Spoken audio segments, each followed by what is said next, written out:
নমস্কাৰ স্বাগতম এয়া হৈছে সুপাৰ প্ৰাইম ষ্টুডিঅ'ত মই প্ৰাঞ্জল এতিয়া বিতং খবৰ উপনিৰ্বাচনৰ ভোট গ্ৰহণৰ প্ৰাক্ষণত সামগ্ৰীত এনআইৰ অভিযান সামগ্ৰীৰ কোনোআমাৰীত জেহাদী বিচাৰি অভিযান এনআইৰ সামগ্ৰীৰে ইছলামিক উগ্ৰপন্থী সংগঠনৰ লিংকৰ তথ্য লাভ কৰিছে নেশ্যনেল ইনভেষ্টিগেশ্যন এজেন্সিয়ে হায়দৰাবাদৰ পৰা অহা এনআইৰ দলে অভিযান চলাই সামগ্ৰীত অসমসহ 6খন ৰাজ্যত এনআইৰ ব্যাপক অভিযান জম্মু কাশ্মীৰ কৰ্ণাটক পশ্চিমবংগ বিহাৰ ত্ৰিপুৰাত এনআইৰ অভিযান 6খন ৰাজ্যৰ 9টাকৈ স্থানত অল কায়দাৰ বিৰুদ্ধে চলিছে অভিযান পুনৰবাৰ জনাইছো সামগ্ৰীত ব্যাপক অভিযান চলিছে আৰু এনআইৰ দলে এই অভিযান চলাইছে এটা বৃহৎ অভিযান হিচাপে ইয়াক গণ্য কৰা হৈছে সামগ্ৰীৰ কোনোআমাৰীত জেহাদী বিচাৰি অভিযান চলাইছে নেশ্যনেল ইনভেষ্টিগেশ্যন এজেন্সিয়ে সামগ্ৰীৰ সৈতে ইছলামিক উগ্ৰপন্থী সংগঠনৰ লিংকৰ তথ্য লাভ কৰিছে নেশ্যনেল ইনভেষ্টিগেশ্যন এজেন্সিৰ দলে হায়দৰাবাদৰ পৰা অহা এনআইৰ দলে এই অভিযান চলাইছে সামগ্ৰীত এই মুহূৰ্তটো অভিযান চলি আছে অসমসহ 6খন ৰাজ্যত এনআইৰ ইয়া হৈছে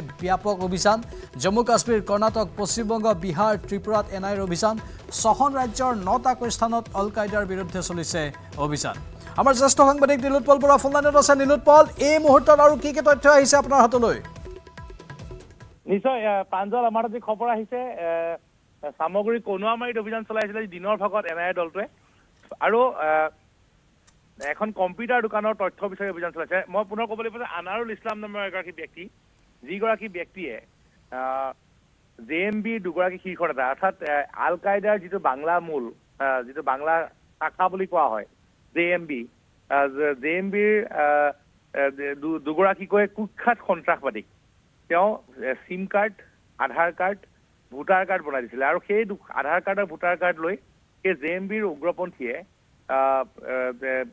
বেংগলোৰত গৈ পেলাই এটা ফেক্টৰীত কাম কৰিছিলে বেংগলোৰৰ সেই ফেক্টৰীটোত তেওঁলোকে শ্ৰমিক হিচাপে কাম কৰিছিলে আৰু যিহেতু বেংগলোৰত কাম কৰিবলৈ হ'লে বা তেনেধৰণে ভাৰতৰ কোনো ফেক্টৰীত কাম কৰিবলৈ হ'লে ভাৰতীয় পৰিচয় লাগিব গতিকে সেই দুজন অপৰাধীয়ে সেই দুজন সন্ত্ৰাসবাদীয়ে সামগ্ৰীৰ কোনোআমাৰীত আহি পেলাই আশ্ৰয় গ্ৰহণ কৰিছিলে আৰু কোনোআমাৰীত যেতিয়া দুমাহ ধৰি পেলাই আছিলে দুমাহ ধৰি থকাৰ পিছত তেওঁলোকে ইয়াত যেতিয়া এইসমূহ ভোটাৰ কাৰ্ড আধাৰ কাৰ্ড বনাইছিলে বনাই লৈ পেলাই গৈ তেওঁ এই সন্ত্ৰাসবাদী কেইজনে তাত কাম কৰি আছিলে পিছত অসম আৰক্ষীৰ হাতত যেতিয়া অসম আৰক্ষীৰ যি আইজিপি পাৰ্থ সাৰথী মহন্তই অভিযান চলাই পেলাই জেএমবিৰ যেতিয়া সন্ত্ৰাসবাদী ধৰিছিলে তাৰপিছতে সমগ্ৰ তথ্য পোহৰলৈ আহে কিন্তু আটাইতকৈ আকৰ্ষণীয় কথাটো হৈছে যেতিয়া নগাঁও আৰক্ষী অধীক্ষক লীনা দলে আছিলে সেই সময়ছোৱাত নগাঁও আৰক্ষীয়ে অভিযান চলাই পেলাই আনাৰুলক গ্ৰেপ্তাৰ কৰিছিলে ভুৱা চিম কাৰ্ড ভুৱা আধাৰ কাৰ্ড বনোৱা সন্দৰ্ভত কিন্তু সেই আনাৰুলে যে ভুৱা চিম কাৰ্ড আধাৰ কাৰ্ড যে জেহাদীক যোগান ধৰে সেই কথা নগাঁও আৰক্ষীয়ে গম পোৱা নাছিলে আনাৰুল গ্ৰেপ্তাৰ হৈ জেলত আছিলে জেলৰ পৰা মুক্তি লাভ কৰি পুনৰ ঘৰলৈ ঘূৰি গৈছিলে কিন্তু তাৰ পিছত যেতিয়া নগাঁও আৰক্ষীৰ যেতিয়া অসম আৰক্ষীয়ে এই দুজন অপৰাধীক যেতিয়া সন্ত্ৰাসবাদী গ্ৰেপ্তাৰ কৰিলে আৰু বাংলাদেশে জেএমবিৰ সন্ত্ৰাসবাদী গ্ৰেপ্তাৰ কৰিলে তেওঁলোকে যেতিয়া জেৰাত স্বীকাৰ কৰিলে যে নগাঁৱৰ সামগ্ৰীৰ কোনোআমাৰীত এখন কম্পিউটাৰ দোকানত এইসমূহ যি তথ্য পাতি তেওঁলোকে প্ৰস্তুত কৰিছিলে যিসমূহ আধাৰ কাৰ্ড ভুৱা পেন কাৰ্ড প্ৰস্তুত কৰিছিলে ভুৱা আধাৰ কাৰ্ড ভুৱা ভোটাৰ কাৰ্ড প্ৰস্তুত কৰিছিলে আৰু ভুৱা চিম কাৰ্ডো লাভ কৰিছিলে তাৰপিছতেই নগাঁও আৰক্ষী আৰু গুৱাহাটী আৰক্ষী আহি পেলাই আনাৰুলক বিচাৰি অভিযান চলাইছিলে আৰু আজি প্ৰায় 5 মাহ ধৰি আনাৰুল পলাতক হৈ আছে আনাৰুলৰ কোনো সন্ধান নাইকিয়া আৰু আজি আনাৰুলৰ যিখন কম্পিউটাৰ দোকানত সেইসমূহ সামগ্ৰী প্ৰস্তুত কৰা হৈছিলে আৰু যিহেতু জেএমবিৰ সন্ত্ৰাসবাদীকেইটাই ইয়ালৈ যেতিয়া এইসমূহ ভুৱা নথি পত্ৰ প্ৰস্তুত কৰিবলৈ আহি পেলাই আশ্ৰয়লৈ আছিলে এই সকলো বিষয়ৰ তথ্যৰ সন্ধান বিচাৰি পেলাই আজি আল কায়দাৰ এই দুগৰাকী সন্ত্ৰাসবাদী যি ইয়াত কিবা প্ৰুফ পায় নেকি বা তথ্য পায় নেকি এইসমূহ বিষয়ে পৰীক্ষা কৰাৰ বাবে আজি এনআইএৰ দলটো আহিছিলে আৰু এনআইএৰ দলটো অভিযান চলাই পেলাই ইয়াৰ পৰা ঘূৰি গৈছে কিন্তু আমাৰ হাতত খবৰ আছে এনআইএৰ দলটোৱে সংগোপনে অভিযান চলাইছিলে কিন্তু যিখন কম্পিউটাৰ দোকানৰ কথা কোৱা হৈছে আনাৰুলে কিন্তু এই কম্পিউটাৰ দোকানৰ কম্পিউটাৰ বন্ধ কৰিলে তাত থকা কোনো নথি পত্ৰ নাই গতিকে এনআইএৰ দলটোৱে হয়তো তেনেধৰণৰ কোনো নথি পত্ৰ তাত লাভ নকৰিলে পাঞ্জব ধন্যবাদ নীলোৎপল এইখিনি তথ্যৰ বাবে মহানগৰীৰ পাণ্ডুত মৃতদেহ উদ্ধাৰক লৈ চাঞ্চল্য পাণ্ডু পৰ্টৰ বিসৰ্জনস্থলীত উদ্ধাৰ হৈছে মৃত লোকজন ব্ৰহ্মপুত্ৰত উপঙি থকা অৱস্থাত ৰাইজে প্ৰত্যক্ষ কৰে মৃতদেহটো নদী আৰক্ষীয়ে উদ্ধাৰ কৰে মৃতদেহটো মৃত লোকজনৰ আনুমানিক বয়স 50 বছৰ কিন্তু উদ্ধাৰ হোৱা নাই মৃত লোকজনৰ পৰিচয় পুনৰবাৰ জনাইছোঁ মহানগৰীৰ পাণ্ডুত এটা মৃতদেহ উদ্ধাৰ হয় তাৰ পাছতেই চাঞ্চল্যৰ সৃষ্টি হয় আনুমানিক বয়স 50 বছৰ বুলি কোৱা হৈছে মৃত লোকজনৰ কিন্তু পৰিচয় উদ্ধাৰ হোৱা নাই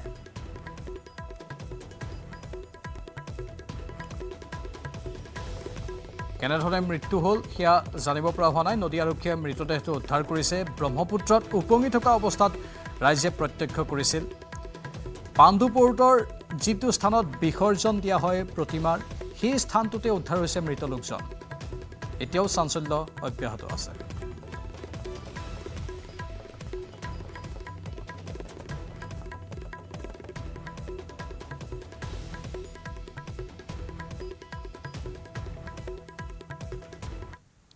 কেমেৰাৰ সন্মুখত হুকহুকাই কান্দি উঠিল বিহালীৰ কংগ্ৰেছ প্ৰাৰ্থী জয়ন্ত বৰা। কান্দি কাটি হ'লেও নিৰ্বাচনী বৈতৰণি পাৰ হোৱাৰ চেষ্টা কংগ্ৰেছ প্ৰাৰ্থীজনৰ। প্ৰচাৰৰ অন্তিম দিনা আৱেগিক হৈ উঠে তেওঁ। মৃত মাতৃক স্মৰণ কৰি কান্দি উঠে কংগ্ৰেছৰ প্ৰাৰ্থীজন। সাংসদ ৰঞ্জিত দত্তৰ বিৰুদ্ধে তীব্ৰ ক্ষোভ উজাৰে কংগ্ৰেছৰ প্ৰাৰ্থীজনে। জয়ন্ত বৰাৰ ক্ৰন্দন সন্দৰ্ভত প্ৰতিক্ৰিয়া প্ৰকাশ কৰিছে সাংসদ ৰঞ্জিত দত্তই। জয়ন্ত বৰাৰ মাতৃলৈ শ্ৰদ্ধা জ্ঞাপন কৰে আৰু সমবেদনা জনায় সাংসদগৰাকীয়ে। এনেধৰণৰ বক্তব্যৰ প্ৰতিক্ৰিয়া প্ৰকাশ কৰিব অনিচ্ছুক সাংসদজনে কয় যে মানুহ হতাশ হ'লে কান্দে, হতাশ হৈ চকুলো টুকিছে জয়ন্ত বৰাই। নিৰ্বাচনত পৰাজয় নিশ্চিত বুলি ভাবি লৈছে তেওঁ, যাৰ ফলত এনেধৰণৰ আচৰণ কৰা বুলি জনায় সাংসদ ৰঞ্জিত দত্তই। যেতিয়া ৰঞ্জিত দত্ত ডাঙৰীয়াই এই সুমন শৰ্মাৰ লগত মিলি, সুমন শৰ্মা আৰু আকাশ কিষাণ চাহ জনগোষ্ঠী এজন তেওঁলোকে মোক ঘৰৰ পৰা যেতিয়া মাতি আনি ৰঞ্জিত দত্তৰ ঘৰত যেতিয়া মোক মিটিং পাতিছিলে, প্ৰায় 13জন মানুহ আছিলে, তেতিয়া তেওঁলোকে মোক যিমানখিনি আশ্বাস দিছিলে ইয়াতে কথা বতৰা যিখিনি পাতোঁ, কাৰণ আমি বৰ সাংঘাতিক হাই প্ৰফাইল পৰিয়াল নহয়। আমাৰ কথা বতৰাবিলাক আমি ঘৰতো গৈ আলোচনা কৰোঁ যে আজি মোক আমুকে এনেকৈ ক'লে। তেতিয়া কিন্তু মোক বহুতেও কৈছিলে যে ৰঞ্জিত দত্তৰ কথাত বিশ্বাস কৰি এনেকুৱা ধৰণৰ সিদ্ধান্ত লোৱাটো ভাল নহ'ব। ৰঞ্জিত দত্তই হয়তো কিবা ইউজ কৰিব বিচাৰিব পাৰে। মই কিন্তু একেষাৰে নৎসাত কৰিছিলোঁ। আৰু মায়েও কিন্তু ৰঞ্জিত দত্তই দিয়া যিখিনি আশ্বাস ভাবিছিলে চাগে যে এইটো সঁচাকৈ চাগে হ'ব। দিন বাঢ়ি গ'ল। বাঢ়ি যোৱাৰ লগে লগে ৰঞ্জিত দত্তই একদম প্ৰত্যেকখন পঞ্চায়তে ৱাৰ্ডে মোৰ মিটিং মাতিবলৈ ষ্টাৰ্ট কৰিলে। আৰু সেই মিটিংখনবিলাকততো মোৰ যথেষ্ট খৰচো হৈছিলে, সময় গৈছিলে, খৰচ হৈছিলে। তাৰ মাজতে মা শ্লিপ খাই মা ভৰিটো ভাগিলে। মাৰ অপাৰেশ্যন কৰিবলৈ মই গুৱাহাটী নিবলৈ আহিছিলে, কিন্তু ৰঞ্জিত দত্তই যিখিনি মোক দায়িত্ব দিছিলে, তেওঁ তেতিয়া দিল্লীত আছিলে। আজি অ'ত মিটিং, কাইলৈ ত'ত মিটিং, আজি কোনোবা মৰা ঘৰত গৈ পইচা দিয়া, এনেকুৱা ধেৰ ধৰণৰ কথা তেওঁ কৈছিলে। তেতিয়া মই মাৰ অপাৰেশ্যনটো কৰিবলৈ মই গুৱাহাটী নিনি মই তেজপুৰতে কৰিলোঁ। তেজপুৰত কৰাৰ পিছত যেতিয়া মাৰ বিচনাত পৰি থাকিল, সেই সময়তে ৰঞ্জিত দত্তই এটা ইউ টাৰ্ণ ল'লে। সেই টাৰ্ণটো হ'ল ৰঞ্জিত দত্তৰ তেতিয়া যে মোৰো বিৰোধী হ'লে। এসময়ত পল্লৱ লোচনৰ বিৰোধী আছিলে, তাৰপিছত লাহে লাহে মোৰ বিৰোধীটো ষ্টাৰ্ট কৰিলে। আৰু এই কথা বতৰাবিলাক আমাৰ মায়ে বিচনাত শুই থাকিয়ে বিভিন্ন ধৰণৰ মানুহে গৈ কয়। মায়ে বোলে মানুহবিলাক আহিলে কানে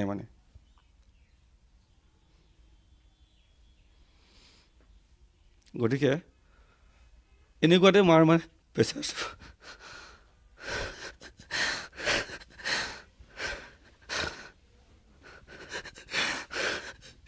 ৰঞ্জিতে মোক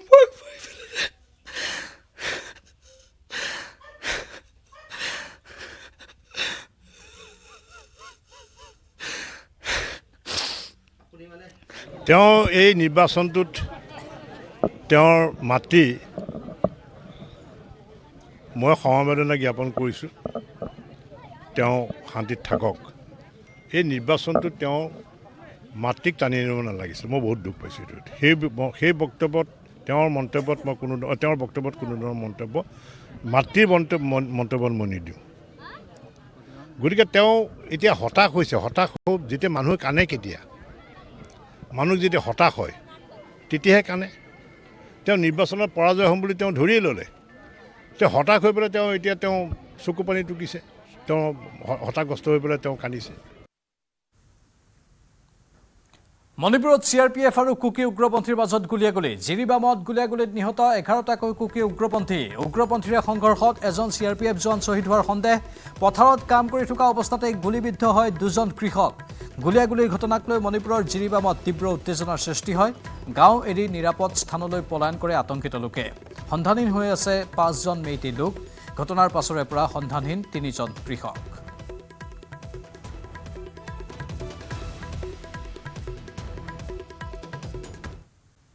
পোন্ধৰ আৰু 16 নৱেম্বৰত নতুন দিল্লীত 12ৰহনীয়া কাৰ্যসূচীৰে অনুষ্ঠিত হ'ব বড়োলেণ্ড মহোৎসৱ। নতুন দিল্লীৰ সাই ইন্দিৰা গান্ধী ইনডোৰ ষ্টেডিয়ামত হ'ব মহোৎসৱৰ কাৰ্যসূচী। এই অনুষ্ঠানত বড়ো জনগোষ্ঠীৰ লগতে প্ৰদৰ্শিত হ'ব অসমৰ কলা কৃষ্টি। শুভাৰম্ভণি অনুষ্ঠানত উপস্থিত থাকিব প্ৰধানমন্ত্ৰী নৰেন্দ্ৰ মোদী আৰু অসমৰ মুখ্যমন্ত্ৰী হিমন্ত বিশ্ব শৰ্মা। বিটিআৰৰ 5,000 লোকে অংশ ল'ব এই মহোৎসৱত। মঙলবাৰে গুৱাহাটীৰ পৰা 2খন ৰেলযোগে দিল্লীলৈ ৰাওনা হ'ব লোকসকল। 16 নৱেম্বৰত বড়ো সাহিত্য সভাৰ 73 সংখ্যক প্ৰতিষ্ঠা দিৱসৰ লগত সংগতি ৰাখি ৰাজঘাটত 3,000 লোকৰ সমাগমেৰে উলিওৱা হ'ব 12ৰহনীয়া সাংস্কৃতিক শোভাযাত্ৰা। সোমবাৰে এই সন্দৰ্ভত যৌথ সংবাদমেলৰ আয়োজন কৰি এই কথা সদৰি কৰে এপছু, বড়ো সাহিত্য সভা, দুলাৰাই বড়ো হাৰিমু আফাদ আৰু গান্ধী হিন্দুস্তানী সাহিত্য সভাই। আজি আমি 4টা সংগঠনে আহি থকা 15 আৰু 16 নৱেম্বৰ নতুন দিল্লীৰ ৰাজঘাট স্থিত ইন্দিৰা গান্ধী সাই ষ্টেডিয়াম ইনডোৰ ষ্টেডিয়ামত অনুষ্ঠিত হ'বলগীয়া বড়োলেণ্ড মহোৎসৱ, সেই মহোৎসৱক আগত ৰাখি পেলাই আমি এই প্ৰেছ মিট আয়োজন কৰিছোঁ। আৰু এই দুদিনীয়া কাৰ্যসূচী খুব সুন্দৰভাৱে আমাৰ ভাষা, কলা, সংস্কৃতি, লোকাচাৰ সকলো দিশ আমি আগত ৰাখি পেলাই এই দুদিনীয়া মহোৎসৱ কাৰ্যসূচী আমি আয়োজন কৰিছোঁ। বিশেষকৈ বড়োলেণ্ডত অসমৰ বুকুত এখন সুন্দৰ বিটিআৰ গঢ় দিয়া আৰু অসমৰ এই পবিত্ৰ ৰাজ্যখনত বসবাস কৰা বড়ো লোকসকলৰ লগতে আন আন জাতি জনগোষ্ঠী যিসকলে পিছ পৰি আছে সকলোকে আগুৱাই নিয়াৰ এটা প্ৰয়াস হিচাপে বড়োলেণ্ড অঞ্চলৰ বড়ো, কোচ ৰাজবংশী, আদিবাসী, চাওতাল, ইয়াত গোৰ্খা জনগোষ্ঠী আৰু আন আন জাতি জনগোষ্ঠীক এটা সাংস্কৃতিক প্ৰদৰ্শনৰ এটা প্ৰয়াসেৰে, এটা চিন্তাৰে নতুন দিল্লীত এই কাৰ্যসূচী আমি আয়োজন কৰিছোঁ, য'ত আমাৰ বাগুৰুম্বা, ৰনচন্দ্ৰীৰ লগতে বিহু বা আমাৰ গোৰ্খাসকলৰ মানে আমাৰ যি কালচাৰ, বেংগলীসকলৰ কালচাৰ, আন আন কোচ ৰাজবংশী, চান্তাল আৰু সকলোৰে কালচাৰ তাত প্ৰদৰ্শন কৰা হ'ব। গোৱালপাৰাৰ কৃষ্ণাইত দুৰ্ঘটনাত নিহত এটি কণমানি ছাত্ৰ। ৰাষ্ট্ৰীয় ঘাইপথত ই ৰিক্সাৰ খুন্দাত 8 বছৰীয়া কণমানিটিৰ মৃত্যু হোৱাত উত্তেজিত হৈ পৰে একাংশ লোক। ক্ষুব্ধ ৰাইজে অৱৰোধ কৰে 17 নম্বৰ ৰাষ্ট্ৰীয় ঘাইপথ।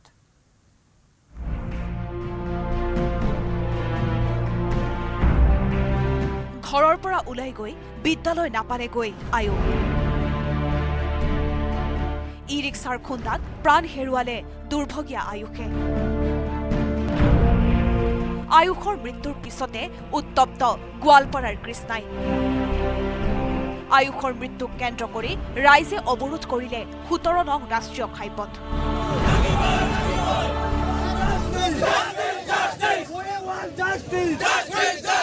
আমাৰ 200 টাকা দালালি আগত বন্ধ কৰিব লাগিব। আৰু হাইলাইটত পিলপিলি অহা বন্ধ কৰিব। মানুহ মৰি আছে, বাচ্চা মৰি আছে 8 বছৰৰ। সৰু সৰু বাচ্চা পিলপিলি চলাই আমাৰ এটা সৰু ল'ৰাক মাৰি পেলাইছে। মাত্ৰ 2 মাহ পূৰ্বে পিতৃক হেৰুৱাইছিল 2য় শ্ৰেণীত পঢ়া 8 বছৰীয়া কণমানি আয়ুষ ভট্টাচাৰ্যই। ব্যক্তিগত এখন ইংৰাজী মাধ্যমৰ বিদ্যালয়ত অধ্যয়ন কৰিছিল কৃষ্ণাৰ জ্যোতিনগৰৰ বাসিন্দা আয়ুষে। অন্য দিনাৰ দৰে সোমবাৰে পুৱা ঘৰৰ পৰা বিদ্যালয়লৈ বুলি ওলাই আহিছিল আয়ুষ ভট্টাচাৰ্য। কিন্তু বিদ্যালয়লৈ গৈ থকা অৱস্থাত কৃষ্ণাই বজাৰত ই ৰিক্সাৰ খুন্দাত ঘটনাস্থলীতে মৃত্যু হয় আয়ুষৰ। দুৰ্ঘটনাৰ পিছতে 17 নং ৰাষ্ট্ৰীয় ঘাইপথ অৱৰোধ কৰি উত্তাল প্ৰতিবাদ সাব্যস্ত কৰিলে উত্তেজিত ৰাইজে। মৃতকৰ আত্মীয়ক উচিত ক্ষতিপূৰণৰ লগতে ৰাষ্ট্ৰীয় ঘাইপথত শীঘ্ৰে ই ৰিক্সাৰ চলাচল বন্ধ কৰাৰ দাবী জনায় প্ৰতিবাদকাৰীসকলে। ৰাষ্ট্ৰীয় ঘাইপথ অৱৰোধৰ ফলত ৰাজপথত আবদ্ধ হৈ পৰে শ শ বাহন।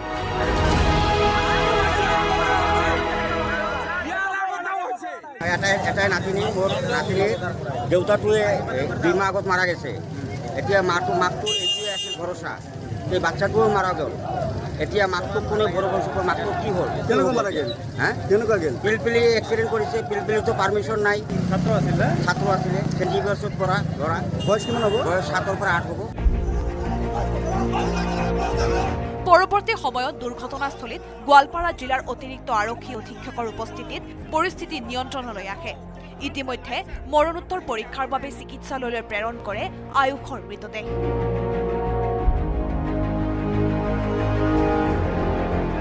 দুধনৈৰ পৰা অৰূপ নাথৰ report, News 18 Assam North east.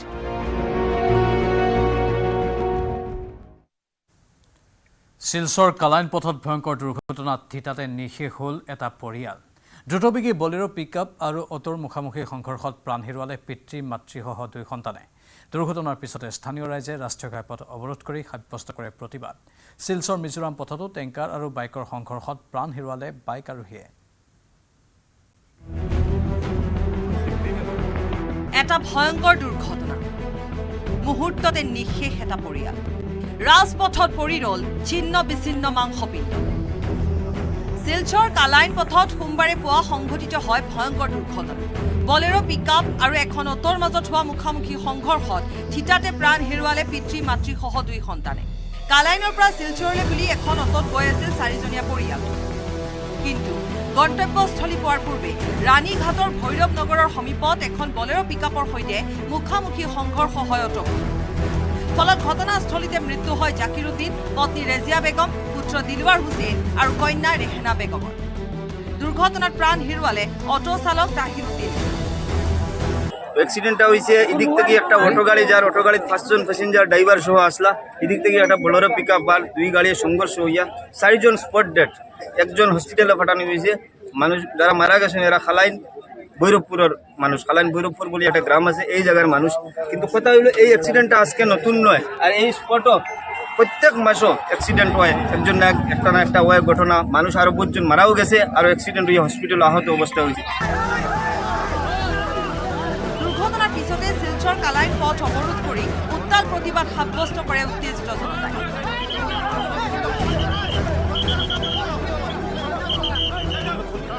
ইপিনে শিলচৰ কালাইন পথৰ দুৰ্ঘটনাৰ উত্তেজনা মাৰ নৌজাওঁতেই পুনৰ সংঘটিত দ্বিতীয়টো দুৰ্ঘটনা। শিলচৰ মিজোৰাম সংযোগী পথত বাইক আৰু টেংকাৰৰ মুখামুখি সংঘৰ্ষ। দুৰ্ঘটনাত এজন বাইক আৰোহী থিতাতে মৃত্যু হোৱাৰ লগতে গুৰুতৰভাৱে আহত হয় আন এজন আৰোহী। দুৰ্ঘটনাত মৃত্যু হোৱা লোকজনৰ নাম অনিত চৌহান। দুৰ্ঘটনাৰ পিছতে ৰাজপথত মৃতদেহ লৈ স্থানীয় ৰাইজে সাব্যস্ত কৰে তীব্ৰ প্ৰতিবাদ। পৰৱৰ্তী সময়ত প্ৰতিবাদস্থলীত উচ্চপদস্থ আৰক্ষী বিষয়াৰ উপস্থিতিত নিয়ন্ত্ৰণলৈ আহে পৰিস্থিতি। স্থানীয় ৰাইজে ইয়াত যিসকলে কিছুমান ৰাস্তাৰ কাম কাজ চলি আছে তাৰ ঠিকাদাৰ গাড়ী এটাত লগত এই মানে পথ দুৰ্ঘটনাটো হৈছে। গতিকে আমি আহি ইয়াত উপস্থিত হয়তো ৰাইজৰ লগত কথা পাতিছোঁ। স্থানীয় প্ৰতিনিধিসকল আছিলে, ৰাইজৰ লোকসকল আছে, তেওঁলোকক প্ৰথমে অলপ এজিটেটেড হৈ আছিলে, কিন্তু তেওঁলোকক আমি বুজাই দিছোঁ আৰু তেওঁলোকে কৈছে যে প্ৰশাসনক তেওঁলোকে সম্পূৰ্ণ সহযোগ কৰিব। শিলচৰৰ পৰা অনিৰুদ্ধ লস্কৰৰ সহযোগত Akhirani Das report, News 18 Assam North east.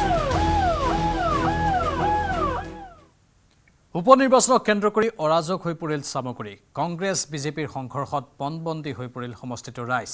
নিৰ্বাচনী সভাত ভোটাৰক উচতালে খুদ সাংসদ ৰকিবুল হুছেইনে। নিৰ্বাচনী হিংসা প্ৰতিহিংসাৰ মাজতে সামৰণি পৰিল সমষ্টিটোৰ নিৰ্বাচনী প্ৰচাৰ।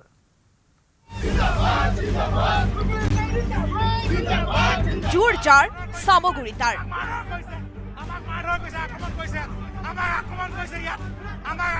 বাহুবলেৰে নিৰ্বাচনী বৈতৰণি পাৰ হোৱাৰ লক্ষ্য কংগ্ৰেছ আৰু বিজেপি সমৰ্থকৰ। আজি যদি বিজেপিক আক্ৰমণ, কাইলৈ কংগ্ৰেছিক টাৰ্গেট। ইটাৰ প্ৰত্যুত্তৰত শিলাবৰ্ষণৰ ৰাজনীতিৰে তোলপাৰ চামগুৰিৰ নিৰ্বাচনী পথাৰ। আনকি প্ৰচাৰ শেষ হোৱাৰ পূৰ্ব সন্ধ্যাত চামগুৰিৰ বহংবস্তিৰ নিৰ্বাচনী সভাত আইন হাতত তুলি ল'বলৈ ভোটাৰক উচতালে ৰকিবুল হুছেইনে। প্ৰতিদ্বন্দ্বী দলৰ সমৰ্থকক চুলিকোচাত ধৰি কাণতলীয়া লগাই দিয়াৰ আহ্বান ৰকিবুল হুছেইনৰ।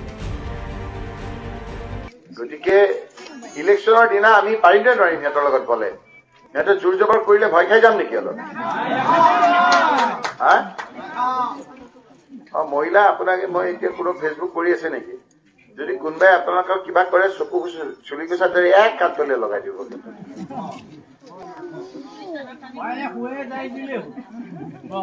হ'ব মই যাব পাৰো 4 বজাত প্ৰচাৰ শেষ হোৱাৰ পাছত শেষ নিশাৰ খেল আৰম্ভ হৈছে চামগুৰি সমষ্টিত 13 নৱেম্বৰত ভোটগ্ৰহণ শেষ নোহোৱালৈকে হাম কটাৰ আশা নাই চামগুৰিৰ উত্তেজনা ৰকিবুল হুছেইনৰ দৰে জ্যেষ্ঠ ৰাজনীতিকৰ এনে প্ৰৰোচনাৰ বাবে জুইৰ খোলাৰ দৰে পৰিস্থিতিৰ সৃষ্টি হৈছে চামগুৰিত যাৰ সূত্ৰপাত হৈছিল অক্টোবৰৰ 15 তাৰিখে সেইদিনা ৰূপহীহাটৰ বৰতলত সৃষ্টি হৈছিল ভয়ংকৰ পৰিস্থিতি ৰকিবুল হুছেইনৰ শিঙিমাৰীৰ সভালৈ বৰতলৰ মাজেৰে যোৱা কংগ্ৰেছীৰ ৰেলীক বাধা দি বিজেপি কৰ্মীয়ে জনাই দিছিল চামগুৰিত সমীকৰণ সলনি হোৱাৰ কথা সেইদিনা বৰতলত ফলাবাহৰ কোবত চুৰমাৰ হৈছিল প্ৰায় 15খন গাড়ী সেইদিন ধৰি প্ৰতিদিনেই ভাঙি চুৰমাৰ হৈছে চামগুৰি সমষ্টিৰ শ শ গাড়ী হিচাপৰ বাহিৰলৈ গুচি গৈছে স্কুটি কিংবা বাইক ভঙাৰ ঘটনা দেওবাৰে নিশা চামগুৰি বাগবৰালিৰ কংগ্ৰেছ কৰ্মী আমজাদ আলীৰ ঘৰতে এখন গাড়ী ভাঙি থৈ গ'ল দুৰ্বৃত্তৰ দলে স্থানীয় এজন বিজেপি কৰ্মীৰ নেতৃত্বত আক্ৰমণ সংঘটিত হোৱাৰ সন্দেহ ভুক্তভোগী আমজাদ আলীৰ শব্দ পাইছো মোৰ গাড়ীখনত কোনোবা মাৰি আছে ধূপ ধাপ শব্দ হৈ আছে তেতিয়া মই আৰু ধুমাটো উঠিব বিচাৰিছো আৰু উঠিব যাওঁতে তেতিয়া মোৰ ঘৰৰ মানুহজনে কৈছে এতিয়া ৰ'ব আপুনি উঠিব নালাগে অকলে দিগদাৰ হ'ব পাৰে কোনোবা আহিছে আৰু শিল দলি আছে ঘৰত তেতিয়া ওচৰতে আমাৰ অফিচত থকা ল'ৰাজনক মই ফোন কৰিলে আপুনি উঠকচোন তেওঁ লগে লগে উঠি পেলাই যেতিয়া চাইছে আমিও এইফালে দৌৰা দেউতা উঠিলে ইফালে গ'লো তেতিয়া তেওঁলোকে অলৰেডি ইফালৰ পৰা পলাই গ'ল খাইৰুল বুলি কয় তেওঁ বিজেপি কৰ্মী হয় তেওঁ তাৰ পৰা মানে মোক মাৰিবৰ কাৰণে তাৰ পৰা লাঠি লৈ পেলাই আহি আছে আমাৰ ঘৰ পেলাই আহিব তেতিয়া 2-3জন মানুহ তাক আগুচি পেলাই লৈ গুচি গ'ল আৰু তেওঁ মোক প্ৰাণে মৰাৰ ভাবুকি সেই সময়তে দি আছে উপনিৰ্বাচন অনুষ্ঠিত হোৱা ৰাজ্যৰ 5টা সমষ্টিৰ ভিতৰত সৰ্বাধিক চৰ্চাত আছে চামগুৰি জনগাঁথনিগত কাৰণতে চামগুৰিত সাধাৰণ ঘটনাত পৰিণত হৈছে বাহুবলৰ ৰাজনীতি আনকি প্ৰচাৰৰ মাজতে সাংবাদিককো টাৰ্গেট কৰা হৈছে চামগুৰিত আৰক্ষী বিষয়াক বদলি কৰিও প্ৰশাসনে নিয়ন্ত্ৰণ কৰিব পৰা নাই চামগুৰিৰ পৰিস্থিতি হিংসাৰ সীমা চেৰাই যোৱাৰ পাছত বদলি কৰা হ'ল নগাঁৱৰ এএছপি পাৰ্থ প্ৰতিম শইকীয়াক নগাঁৱৰ এএছপিৰ দায়িত্ব অৰ্পণ কৰা হৈছে জয়ন্ত বৰুৱাক ৰূপজ্যোতি দত্তৰ ঠাইত কলিয়াবৰৰ এছডিপিঅ হিচাপে দায়িত্ব দিয়া হৈছে শ্যামন্ত শৰ্মাক নিৰ্বাচন কালত চামগুৰি শান্ত হৈ থাকিবলৈ হলে প্ৰশাসনৰ লগতে সষ্টম হৈ থাকিব লাগিব সমষ্টিটোৰ ভোটাৰ নগাঁৱৰ পৰা নীলোৎপল বৰাৰ সহযোগত পুৰণি গুদামৰ পৰা হেমন্ত দাস আৰু ৰূপহীহাটৰ পৰা মুজাম্মিল হকৰ ৰিপৰ্ট নিউজ 18 অসম নৰ্থ-ইষ্ট চামগুৰিত সাংবাদিক আক্ৰমণৰ ঘটনাত আৰু এজনক গ্ৰেপ্তাৰ শিঙিমাৰী পঞ্চায়তৰ প্ৰাক্তন সভাপতি সিৰাজুল ইছলামক গ্ৰেপ্তাৰ সাংবাদিক আক্ৰমণৰ ঘটনাৰ লগত জড়িত থকাৰ অভিযোগত গ্ৰেপ্তাৰ কৰা হৈছে সিৰাজুলক সিৰাজুল ইছলাম নিৰ্বাচনী হিংসাতো জড়িত অভিযোগ পুনৰবাৰ জনাইছো চামগুৰিত সাংবাদিক আক্ৰমণৰ ঘটনাত আৰু এজনক গ্ৰেপ্তাৰ কৰা হৈছে শিঙিমাৰী পঞ্চায়তৰ প্ৰাক্তন সভাপতি সিৰাজুল ইছলামক গ্ৰেপ্তাৰ কৰা হৈছে সাংবাদিক আক্ৰমণৰ ঘটনাৰ লগত জড়িত থকাৰ অভিযোগতে গ্ৰেপ্তাৰ কৰা হৈছে সিৰাজুলক সিৰাজুল ইছলাম নিৰ্বাচনী হিংসাতো জড়িত অভিযোগ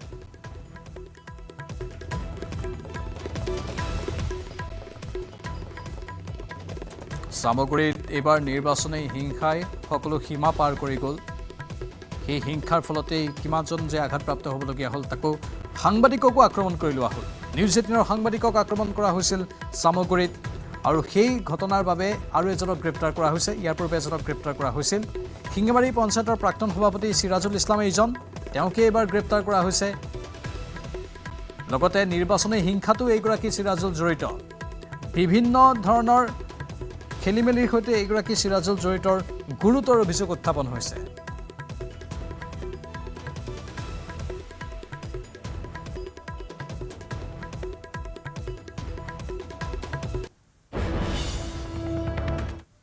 আৰু ইফালে কংগ্ৰেছ নেতাক মুকলিৰ দাবীৰে ৰূপহীহাট আৰক্ষী থানাত সাংসদ ৰকিবুল হুছেইন শিঙিমাৰী পঞ্চায়তৰ প্ৰাক্তন সভাপতি সিৰাজুল ইছলামক মুকলিৰ দাবী ৰকিবুল হুছেইনে আৰক্ষীক বান্ধি দিলে 1 ঘণ্টাৰ সময়সীমা নেতাজনক মুকলি কৰি নিদিলে আন্দোলনৰ হুংকাৰ দিছে সাংবাদিক আক্ৰমণৰ ঘটনাত আৰক্ষীয়ে আটক কৰিছিল সিৰাজুলক আৰু সেই সিৰাজুলক মুকলি কৰিবলৈ ৰকিবুল হুছেইন গৈ উপস্থিত হৈছে ৰূপহীহাট আৰক্ষী থানাত সাংসদ ৰকিবুল হুছেইনৰ লগতে উপস্থিত প্ৰাক্তন মন্ত্ৰী ৰিপুন বৰা বিধায়ক নুৰুল হুদা বিধায়ক আলতাফুদ্দিন এয়া এজন আক্ৰমণকাৰীৰ মুকলিৰ বাবে কৰা চেষ্টা ৰকিবুল হুছেইনৰ ফেচবুক লাইভ কৰি দাবী ধমকি সম্বন্ধিত এটা ফেচবুক লাইভ কৰে। ঠিক তাৰ পিছতেই তেওঁ মুখ্যমন্ত্ৰী হিচাপে তেওঁ কোনো পৃথিৱীৰ কোনো মুখ্যমন্ত্ৰীয়ে নকৰে, এবাৰ ফেচবুক লাইভ কৰিলে আৰু আমাৰ এই চালফা আছে যে কি নাম বৰা আৰু গোস্বামীৰ মোবাইল ফোনত তেওঁ ভিডিঅ' কল যোগে ফোন কৰিছে মানুহক যে আপোনালোকে আগবাঢ়ক, যিজন মৌলানাই মাদ্ৰাছা ভাগাটো জাষ্টিফাই কৰিছিল, মাদ্ৰাছা ভাগিব লাগে বুলি কৈছিল, তেওঁক কৈছে মই কৰি আছোঁ মোৰ কাম, আপুনি চিন্তা কৰিব নালাগে। 1টা বজাত এই কামখিনি কোৱাৰ পিছতেই তেওঁ কৈছে যে মই DGPক নিৰ্দেশ দিছোঁ সাংবাদিকৰ যিটো আপোনাৰ কেছ সেইটো ইমিডিয়েটলি একশ্যন ল'বৰ কাৰণে। 2টা দশত নিৰ্দোষী ল'ৰা এটাক লৈ আনে। আজি মই ৰাতিপুৱা ক'লে যে ছাৰ আপোনাৰ তেওঁক আনিছে এৰি দিব, কিন্তু তেওঁক আজি চালান দিছে। জ্যেষ্ঠ সাংবাদিক নীলোৎপল আছে ফোন লাইনত। নীলোৎপল, আচলতে কি ক'ব বিচাৰিছে ৰকিবুল হুছেইনে? কথাবোৰ অলপ ওলট পালটকৈ কৈছে তেওঁ। নিশ্চয় প্ৰাঞ্জল, এটা কথা আমি কৈছোঁ যে আমি সেইদিনাখন তেওঁ নিৰ্দোষী দোষী তেওঁ বিচাৰ যি কৰি আছে, কিন্তু সেইদিনাখন যেতিয়া ঘটনা সংঘটিত হৈছিলে আৰু সেই সময়খিনিত কোনে এই বিষয়সমূহ গাত দিব বিচাৰিছে, কোনে লুকুৱাইছে, সেই কথা ৰাইজে বিচাৰ কৰিব। কিন্তু এটা কথা ক'ব লাগিব যে আমি সকলো কথাখিনি তথ্য সহকাৰে দেখুৱাইছিলোঁ। আমি যেতিয়া অন এয়াৰ আমাৰ যেতিয়া পোনপটীয়া সম্প্ৰচাৰ হৈছিল, লাইভ কভাৰেজ হৈ থাকোঁতে আমাক পিছফালৰ পৰা আক্ৰমণ কৰা হৈছিলে আৰু সকলো দৃশ্যাংশ কেমেৰাত বন্দী হৈছিল। কেৱল মাত্ৰ নিউজ 18 অসম নৰ্থ ইষ্টৰ কেমেৰাত নহয়, আমাৰ ঘটনা যেতিয়া আমাক আক্ৰমণ কৰিছিলে তেতিয়া বহু শুভাকাংক্ষীও কিন্তু সেই স্থানত যিহেতু ৰকিবুল হুছেইনৰ গুণ্ডামি সহ্য কৰি পেলাই বহু লোকে কিন্তু ভিডিঅ' ৰেকৰ্ড কৰিছিলে, মোবাইলত ৰেকৰ্ড কৰিছিলে আৰু পিছত উপস্থিত হোৱা বেলেগ কিছু ডিজিটেল সংবাদ মাধ্যমৰ সাংবাদিকেও সেইসমূহ দৃশ্যাংশ বন্দী কৰিছিলে আৰু সেই দৃশ্যাংশৰ ভিত্তিতে চিনাক্ত কৰি পেলাই আৰক্ষীয়ে বৰ্তমান এটা এটাকৈ অপৰাধীক গ্ৰেপ্তাৰ কৰিছে।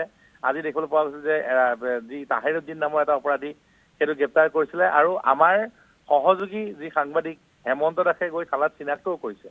তাৰপিছতে আজি বিয়লিৰ ভাগলৈ চিৰাজুল ইছলাম, যিগৰাকীক চিৰু বুলি জনা যায়, চিৰাজুল ইছলামক গ্ৰেপ্তাৰ কৰিছে, চিৰাজুল ইছলামক আটক কৰিছে। চিৰাজুল ইছলামক আটক কৰাৰ পিছত ৰূপহীয়াত আৰক্ষী থানাত গৈ পেলাই ৰকিবুল হুছেইন, ৰিপুন বৰা, তানজিল হুছেইন, আফতাবুদ্দিন মোল্লা আৰু নুৰুল হুদা এইকেইগৰাকী বিধায়ক গৈ পেলাই উপস্থিত হৈছে আৰু প্ৰাৰ্থী তানজিল হুছেইনো উপস্থিত হৈছেগে। কিন্তু আমি অতি আচৰিত পাইছোঁ, সমগ্ৰ অসমৰ সংবাদ মাধ্যমে এই ঘটনাটোক ধিক্কাৰ দিছে, ৰকিবুল হুছেইনক গৰিহণা দিছে। সমগ্ৰ অসমৰ যিমান প্ৰেছ ক্লাব আছে, গুৱাহাটী প্ৰেছ ক্লাবকে ধৰি বা নগাঁৱৰ বা বিভিন্ন জিলাসমূহৰ যিবোৰ প্ৰেছ ক্লাব, শিৱসাগৰ, শিলচৰ, সকলো প্ৰেছ ক্লাবে তেওঁক ধিক্কাৰ দিছে। সমগ্ৰ অসমৰ সংবাদ মাধ্যমে ইয়াৰ বিৰুদ্ধে বাতৰি পৰিৱেশন কৰিছে। কিন্তু ৰকিবুল হুছেইনে তাৰ পিছতো এইকেইটা অপৰাধীক সুৰক্ষা দিয়াৰ চেষ্টা কৰিছে। আনকি সেই অপৰাধীক এৰি নিদিলে, তেওঁ প্ৰতিবাদত বহিম বুলি কৈছে। ইয়াতকে লজ্জাজনক কথা এগৰাকী সন্মানীয় সাংসদৰ বাবে, এগৰাকী জনপ্ৰতিনিধিৰ বাবে হ'ব নোৱাৰে। আৰক্ষীক আমি ধন্যবাদ জনাইছোঁ। মুখ্যমন্ত্ৰীৰ নিৰ্দেশৰ পিছতে আৰক্ষী তৎপৰ হৈছে।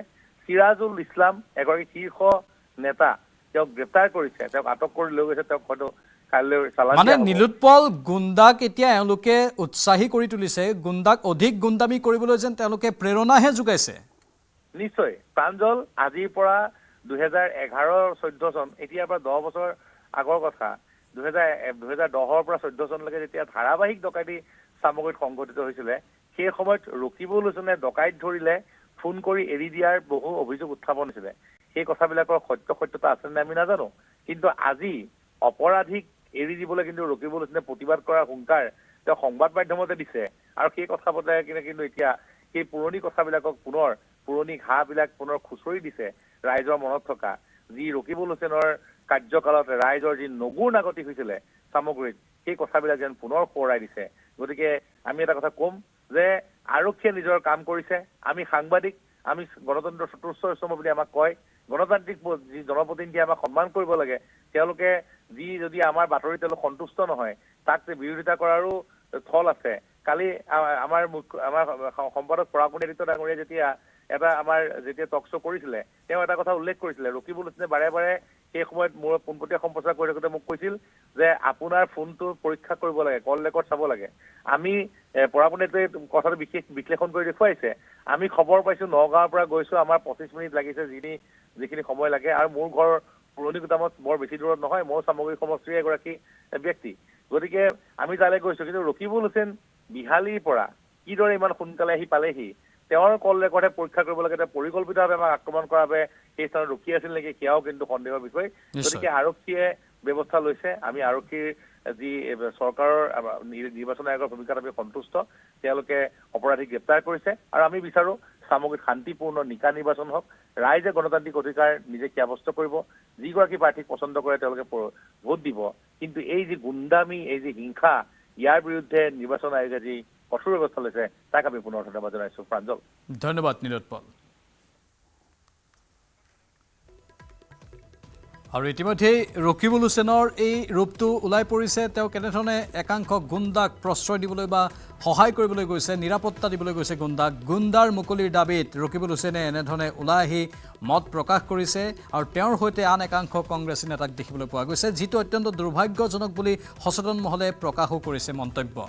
আমাৰ সতীৰ্থ নীলোৎপলে ইতিমধ্যে ক'লে সেইদিনাখন তেওঁৰ ওপৰত আক্ৰমণ হৈছিল, আক্ৰমণৰ ভিডিঅ' সম্প্ৰচাৰিত হৈছিল আৰু ভিডিঅ'ত জল পটপটকৈ ওলাই আছিল এওঁলোকৰ মুখমণ্ডল, লগতে এওঁলোকে কোৱা কথাৰো কিয়দাংশ শুনিবলৈ পোৱা গৈছিল। তাত আক্ৰমণ কৰ এনেধৰণৰ তেওঁলোকে নিৰ্দেশ দিছিল একাংশক। সেই সমগ্ৰ ঘটনাক্ৰম সকলোৱে এতিয়া গমো পাইছে, আমি ধাৰাবাহিকভাৱে সম্প্ৰচাৰো কৰি আছোঁ। তাৰ পাছতো ৰকিবুল হুছেইনে তেওঁৰ মতে এওঁলোক হেনো কোনো ধৰণৰ গুণ্ডা নহয়, এওঁলোকে কোনো ধৰণৰ বেয়া কাম হেনো কৰা নাই। ৰকিবুল হুছেইনে সেই কথাটোকে কৈ এওঁলোকক এতিয়া মুকলি কৰিবলৈ গৈছে আৰু আৰক্ষীক এঘণ্টাৰ সময় বান্ধি দিছে। এঘণ্টাৰ ভিতৰত যদি আৰক্ষীয়ে এওঁক মুকলি কৰি নিদিয়ে তেনেহ'লে তেওঁ কাৰ্যসূচী প্ৰতিবাদী ৰূপত গঢ়ি তুলিম বুলি হুংকাৰ দিছে। ৰকিবুল হুছেইনৰ এয়া মন্তব্য, অতি শীঘ্ৰে যদি মুকলি কৰি দিয়া নহয় তেনেহ'লে আন্দোলনৰ হুংকাৰ দিছে। সাংবাদিকে এই সমগ্ৰ ঘটনা সন্দৰ্ভত আৰক্ষীক অৱগত কৰিছিল, নিৰ্বাচন আয়োগক অৱগত কৰিছিল আৰু তাৰ পাছতে এইগৰাকী চিৰাজুলক আটকো কৰা হৈছে। কিন্তু তাৰ পাছত ৰকিবুল হুছেইনে নিৰাপত্তা দিবলৈ এতিয়া উঠি পৰি লাগিছে। সেই ঘটনাটোক লৈ এতিয়া আশ্চৰ্যান্বিত সকলো লোক।